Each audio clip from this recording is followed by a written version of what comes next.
offense. Touch here. Come up with like come up on your toes if you can. There you go. If you really want to show off, you can hold it. Not that guy. Group that started down here, you're going to be an A. If you this ball here, you'll be B. So A group, you're going to face this fence, this ball and leaves. Go here, pivot, come here, pivot, come here, all the way until we get to the other line.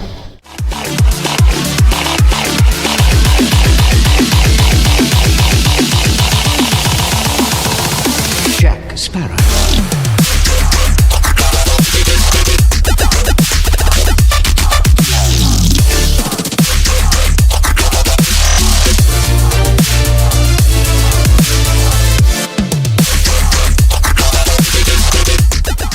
To be clear, this is still part of the warm-up, so don't go crazy just yet.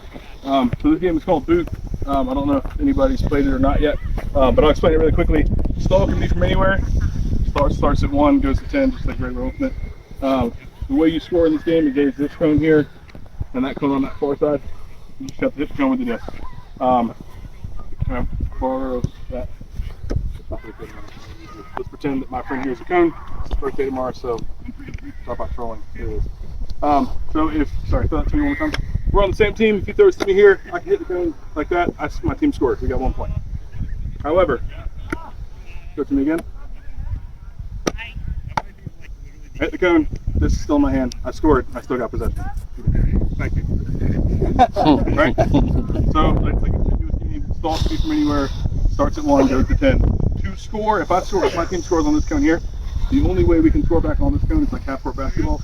We have to clear it past this midline, and then we can go back there. Cool? You always have to come back to We your can own go to, you can go to any cone. We can score at any cone. Any cone.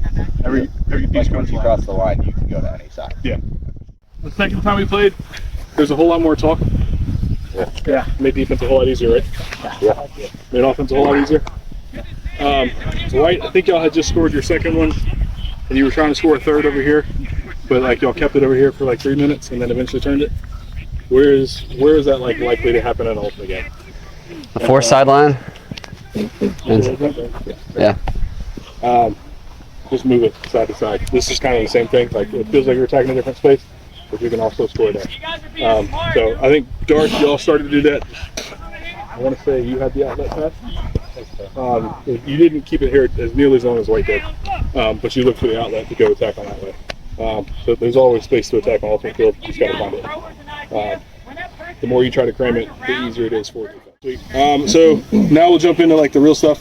What we're going to do is, so behind you there's a drill. It's mostly focused on downfield defense. You'll have, we'll have everybody start close to that sideline over there. There's this first cone here. Whoever the first pair is up, we'll keep our light and darks, so we'll match up that way. First pair up is going to run to this cone, make a deep cut to this cone, plant, cut under there, and then you're making an away cut there. There will be a thrower at that squatty cone there. The undercut is not live. Sorry, this first deep cut is not live. This undercut is not live either. Okay. What we're focusing on for this is downfield defense adjusting based on where the offensive player is cutting. We're going to run through it, like hopefully everybody's going to do it once, and then I'll give you tips on what proper positioning is based on what people are doing. Cool. First step is probably pair up. Most of our line needs to be over here, and maybe 2 people over here at this coach. So the line for everybody else will start back here. Whoever the first pair up will start here. So if I'm playing defense, if I'm on offense, David's on defense. I'm going to cut away here. Plant, come under this cone. For this, come all the way to the cone. That's when the throw is live. Throw's going to go up, it's an away shot. I'm going to try to catch it.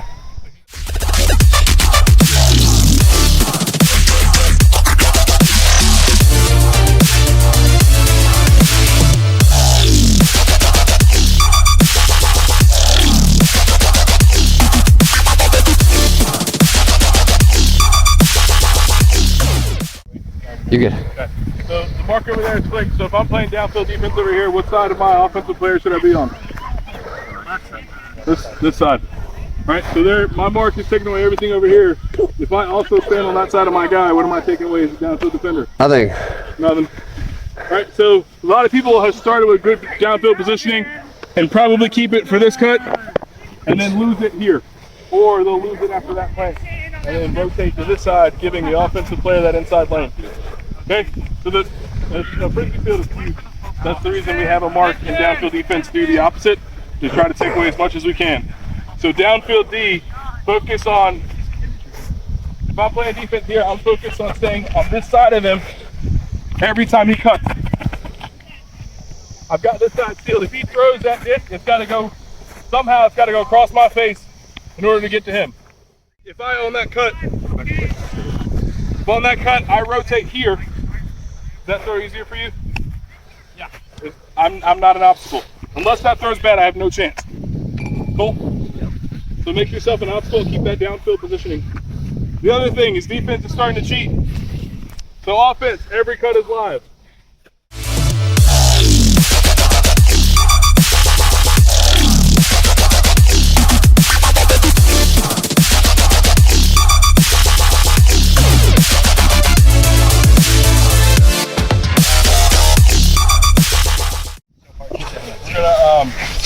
That's why I actually. We're gonna flip it into the backhand side in a second. But everybody feel the difference for defensively. Like when you stay on that side, all of a sudden, like we weren't connecting a lot as many away shots.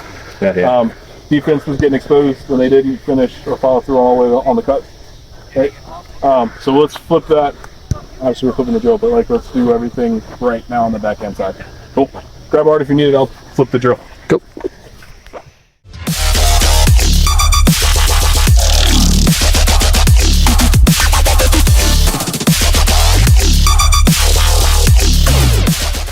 So, it's funny, Cliff was asking about this, and I killed something else we were going to do in favor of this.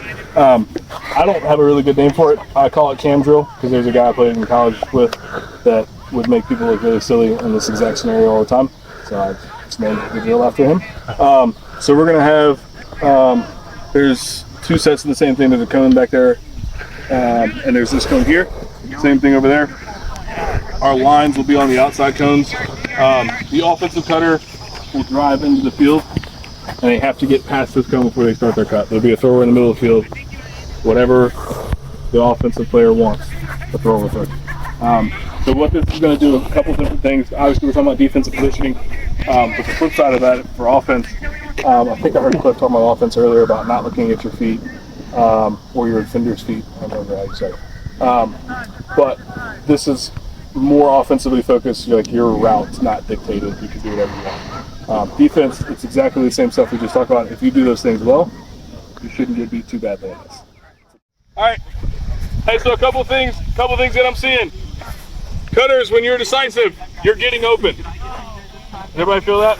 Yep. When you're dancing, either the throw is underthrown or overthrown. There's a reason for that. So be more decisive with your cuts. Defense, we're biting on. Defense, downfield defense, we're biting on head fakes. Watch their hips. Nobody can run in a direction without their hips. I promise.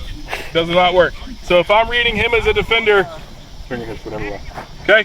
So if his hips turn this way, he could be running this direction. I'm not going to overcommit, over my hips up all the way, but I know he's not going to run that way in this second. Lift your hips. Now he's flipped his hips, he's probably going this direction, okay? If he does this, he runs at me and his head goes this way, but his hips aren't open to that direction, do I know which way he's going? No, don't fall for it.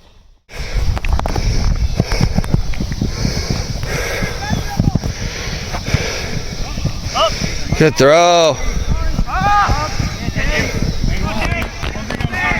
appreciate it. Once you get beat on defense, don't chase your guy. Think about how you recover faster.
Yes.